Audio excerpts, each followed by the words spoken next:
रोज की तरह ऑफिस से लौटते समय उसने सदर बस स्टैंड से बस पकड़ी। आज बस में कुछ खास भीड़भाड़ नहीं है। कुछ मिनटों में अगला स्टॉपेज आ गया। इस स्टॉपेज से कुछ लड़के लड़कियों का ग्रुप बस में चढ़कर उससे बिल्कुल आगे की सीटों पर आ जमा। कभी कभी वे चिल्लाते तो कभी वे आपस में हंसी मजाक करने लगते। उनकी एक सी यूनिफॉर्म से लगता था कि वे किसी कंपनी में काम करते हैं।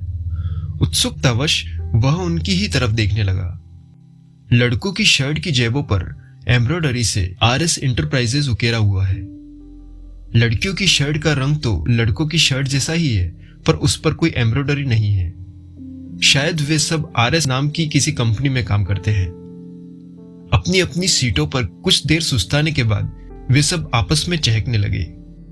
उसने भी खिड़की से उस पार झांकना शुरू कर दिया। बारिश अभी आधा घंटा पहले ही रुकी है। आसमान धुला धुला सा है और बाहर का नजारा धानी साफे में लपेटा हुआ लगता है। हालांकि धानी रंग उसका फेवरेट रंग है, पर आज यह नजरों में चुभ रहा है। उसने आंखें बंद करके सीट पर सिर टिका लिया।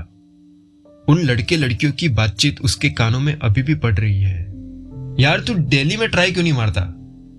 उनमें से एक लड़के ने दूसरे के कांधों पर धौल जमाते हुए कहा, yes Nikhil, you should go for it. Chips का पैकेट फाड़ते हुए लड़की भी चहक उठी। अगर आगे बढ़ना है तो एक खूंटे से नहीं बांधना चाहिए खुद को। एक दूसरे लड़के ने उन दोनों की बात की वकालत की। उनकी बातों को सुनकर उसने आंखें खोल ली। न जाने क्यों वह भी निखिल का जवाब जानना चाहता है। निखिल के चेहरे पर एक साथ कई जवाब उगते हैं, फिर फौरन ही मुरझा जाते हैं। निखिल कुछ बोले इसके पहले ही बस हिचकोले के साथ रुक गई। लड़के लड़कियां झटपट उतरने लगे। उसके जी में आया कि वह निखिल को रोक कर पूछ ले उस सवाल का उत्तर, पर मन महसूस कर ही चुप रह गया। बस अगले स्टॉप की तरफ बढ़ चली। अगला स्टॉप जहां उसे भी उतरना है। कुछ दूर चलते ही अचानक बस झटके से रुकी। शायद आगे रास्ते पर कोई पेड़ धराशायी हो गया है। दूसरे झटके के साथ ड्राइवर बस को बैक गियर में चलाने लगा। शायद ड्राइवर बस को अभी दूसरे रास्ते से ले जाएगा। बस के साथ साथ वह भी अतीत में लौटने लगा। उसे इस कंपनी में काम करते हुए कई वर्ष बीत चुके हैं। इस बीच अधिकतर मित्रों ने कई कई कंपनियां बदल ली थी। वे उसे भी समझाते कि प्रोफेशनलिज्म का जमाना है, कुछ नहीं रखा इस लॉयल्टी में, पर वह हमेशा हंसकर टाल देता। ऐसा न था कि अन्य कंपनियों से उसे अच्छे ऑफर नहीं मिलते थे, पर इस कंपनी से उसने अपने करियर की शुरुआत की थी तो एक लगाव सा था। उसकी दक्षता एवं दूरदर्शिता से कंपनी को कई महत्वपूर्ण सफलताएं मिली थी, पर कभी उसने उसके अन्य कलीग्स की तरह इसका ढिंढोरा नहीं पीटा। वह इसे कंपनी के प्रति अपना दायित्व समझता। लेकिन आज की क्वार्टर रिव्यू मीटिंग में उसे बहुत तकलीफ हुई जब उसे दरकिनार करते हुए कंपनी ने उससे जूनियर सहकर्मी को उससे ऊंचे ओहदे पर पुनर्नियुक्त कर दिया, जिसने कुछ महीने पहले ही यह कंपनी छोड़कर एक दूसरी कंपनी ज्वाइन कर ली थी। झटका लगने से वह अतीत से वापस वर्तमान में आ गया। स्टॉप आ गया था। बस तो रुक गई, पर उसके दिमाग की उधेड़बुन रुक ही नहीं रही है। उसने लंबे लंबे कदम बढ़ने शुरू किए। वह जल्द से जल्द घर पहुंचना चाहता है। घर पहुंचते ही अपने परेशानी साझा करने के लिए जब उसने अपने छुटपन के दोस्त को फोन लगाया तो वो भी उल्टा उसी पर बरस पड़ा।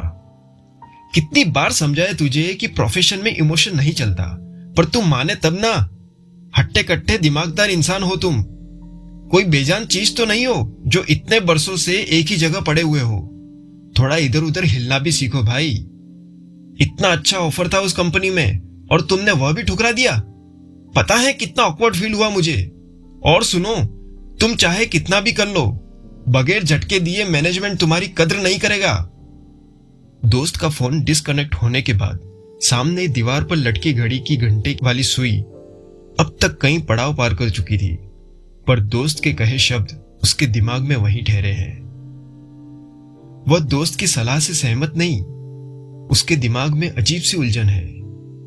क्या वाकई में किसी बेजान चीज में बदल रहा हूं? सोचते ही अनायास सा वह पेपर वेट उसकी आंखों के सामने लट्टू सा नाचने लगा। जब भी वह डायरेक्टर की केबिन में किसी काम से गाहे बाहे बुलाया जाता तो उसकी नजर उसकी मेज पर कई बरसों से मौजूद उस कांच के पेपर वेट पर जा चिपकती, जो कागजों के पुलिंदों के पैताने बेपरवाही से पड़ा रहता। मटमैले से पारदर्शी कांच के गोले के भीतर कई रंग के आकृतियां कुछ यूं उकेरी हुई है, जैसे साबुन के पानी के बुलबुलों पर गिरती और रोशनी अपनी किरणों की सलाइयों से हर बार नया कसीदा गाड़ देती है। कई बरस का हो जाने के कारण अब उसके कांच की चमक फीकी पड़ गई है, इसलिए अब वह मटमैला दिखाई देता है।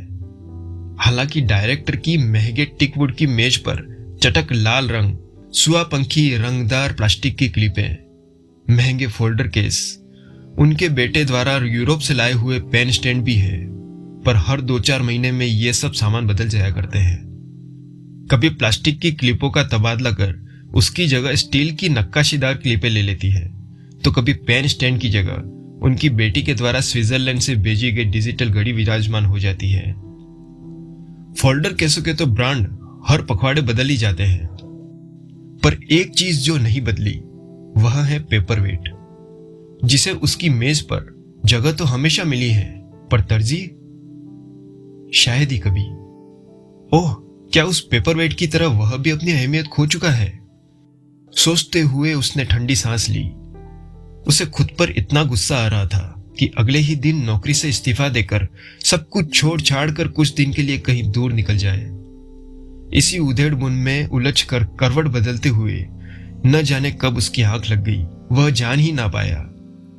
सुबह अपने नियत समय पर वह दफ्तर पहुंच गया, रोजमर्रा का नियमित काम निपटाया, फिर डायरेक्टर के कक्ष में जा पहुंचा। उसके हाथ में एक लिफाफा भी था। आइए, डॉक्टर ने बैठने का इशारा किया। उसने लिफाफा सामने की मेज पर रख दिया। आदतन बैठने से पहले उसने नजरों से सारी मेज टटोली, पर यह क्या? आज पेपरवेट अपनी जगह पर नहीं है? कहिए, डायरेक्टर ने चश्मे के नीचे से उसके लिफाफे पर नजर डालते हुए कहा। इसमें क्या है? जवाब में वह चुप रहा, जैसे कुछ कहने की भूमिका बना रहा हो। डायरेक्टर भी उसके चेहरे को पढ़ने की कोशिश कर रहे थे। तभी डायरेक्टर अकस्मात चहके, अरे एक बात तो आपको बताना भूल ही गया। कहते हुए उन्होंने जैसे ही कागज के पुलिंदों को क्लिप से दबाने का प्रयत्न किया, चटाक की आवाज से क्लिप दूर जा गिरी। उसकी स्प्रिंग छिटक कर टूट चुकी थी। कागज इधर उधर छितरा गए। डायरेक्टर ने फौरन बेल दबाकर चपरासी को बुलाया। क्यों रामदीन, पेपरवेट कहाँ है? सर, मुझे लगा कि वह बेकार है, आप उसका इस्तेमाल ही कहां करते हैं? अरे बेवकूफ, उसे फौरन ले आओ, यह क्लिपें उतनी ड्यूरेबल नहीं होती। डायरेक्टर रामदीन पर चिल्ला उठे। सहमा हुआ रामदीन आंधी की तरह स्टोर की तरफ भागा। डायरेक्टर ने फड़फड़ाते कागजों को अपनी हथेली से दाबते हुए अपनी बात आगे बढ़ाई। मैनेजमेंट ने आपको प्रमोट करने का फैसला किया है और अब आप इस कंपनी के डिप्टी मैनेजर होंगे। इस अप्रत्याशित घटना से वह चौंक गया। उसे समझ ही नहीं आया कि वह क्या उत्तर दे। इसी दौरान रामदीन पेपरवेट को झाड़ पोंछ कर चमका कर लाया। उसे देखते ही उसके मुंह से अनायास निकल पड़ा, आपका पेपरवेट। डायरेक्टर उसकी तरफ घूरने लगे। उन्हें अपनी तरफ घूरते देखकर झेप कर वह फौरन पलटा और बाहर चला गया। डायरेक्टर ने उसे टोका, अरे यह लिफाफा तो लेते जाइए, अब इसकी कोई जरूरत नहीं है। जरूरत है सर, इसमें वो नहीं है जो आप समझ रहे हैं, उसने पलटकर कहा। तो फिर क्या है? डायरेक्टर के चेहरे पर बड़ा सा प्रश्न चिन्ह लटक गया था। उनकी हथेलियों से दबे कागज फड़फड़ा उठे। इसमें मेरे नए प्रोजेक्ट का अप्रूवल लेटर है, कल ही क्लाइंट ने इसे स्वीकृत किया है। कल मीटिंग में आपको बताना भूल गया था, उसने मुस्कुराते हुए डायरेक्टर की आंखों में आंखें डालते हुए कहा, और डायरेक्टर के हाथों के नीचे दबे कागजों को आहिस्ता से निकालकर उस पर पेपरवेट के नीचे मजबूती से दबा दिया। डायरेक्टर बोचक्के से उसे ताकने लगे। उन्हें समझ में नहीं आ रहा था कि वह क्या कहे। वह अपनी जगह से उठा और डायरेक्टर के केबिन से बाहर निकल आया। दरवाजे से बाहर निकलते हुए उसने देखा कि डायरेक्टर उसी पेपरवेट को निहारते हुए मुस्कुराई जा रहे हैं और हतप्रभ रामदीन अपना सर खुजाते हुए उनकी इस मुस्कुराहट का कारण बूझने की कोशिश कर रहा है।